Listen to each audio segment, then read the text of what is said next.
Talk to what Ian. he thinks about he has got the guys in his hands.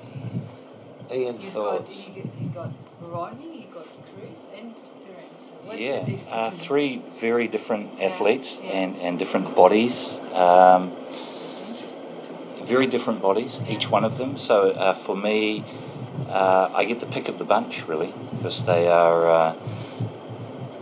all. I think they're all set to run good races, very good races. And I can talk for the fact that I'm close to them, and I have been for the last 10 days. I think the thing that stands out for Chris is he came to me 3 days Last year, before the before the event, and there was a bit of trouble.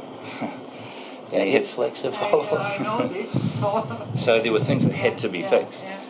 And it's a little frustrating for a therapist to get someone so close to a race with a big issue, and it was a real challenge.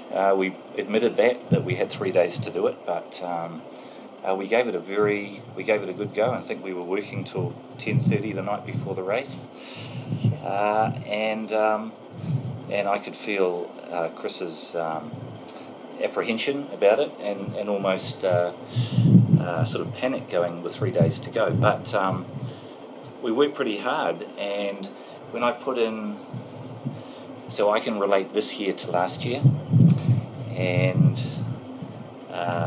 I think he may admit that came out of a very fast, hard build-up to the last week of the race, and he was doing a lot 10 days out, even 7 days. So he's learned from that last year. I sort of have the privilege of working on him for 10 days before the race, or 11 days, and he's a different man. I know he's just sort of body-wise primed for a great race. There are no issues in the body at all. There's nothing physically to hold him back, and that's huge. Yeah. And I think that when I've learnt a bit over the last year about what Chris went through mentally in the race, and so there's no doubt he's tough mentally, but he won't have to use the toughness and the energy that he used last year, this year. He's got it to use for other things, and I really think I can honestly say he's primed to run one of his biggest races. Yeah, Wow! I can say that. So and honestly, Breathe deeply. yeah. Stay relaxed. Take that positiveness. That's great, really. And Chris, the other thing, of course, in his favour is he's done the race before. He's had to dig hard before.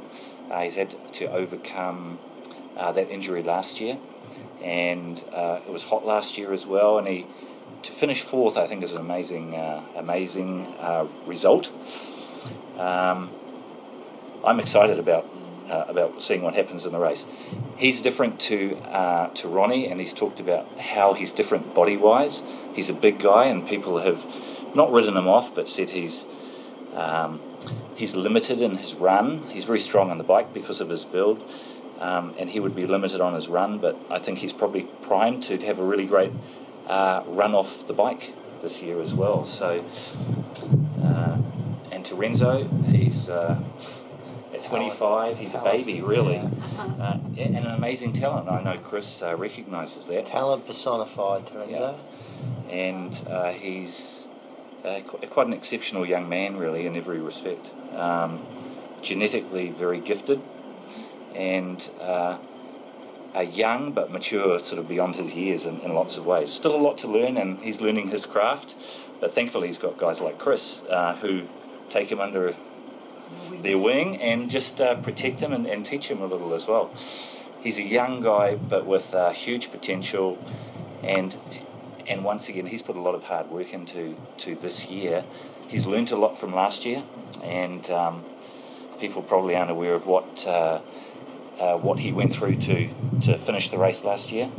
So there's a lot of pluses, and I sort of feel, for me, I've sort of had the privilege of being close to 3 different types of athletes, all with a great chance of delivering a fantastic performance in their own right on the day. And it will be interesting to see how it plays out. I think conditions will play a part in in how close the race is. I think if it's cool and there's not so much heat, I think there will be more guys in the hunt with an hour to go in the race. And that will set it up as a great race, because I think some good times will be run because of the conditions. The guys will be close together, so they'll be pushing each other. And there's some good runners if they're in touch with an hour to go. I think the show will be a big one, and the people watching the race will be in for a pretty good entertaining day. Either way, it's going to be a great race, but yeah, conditions will play a part, I think.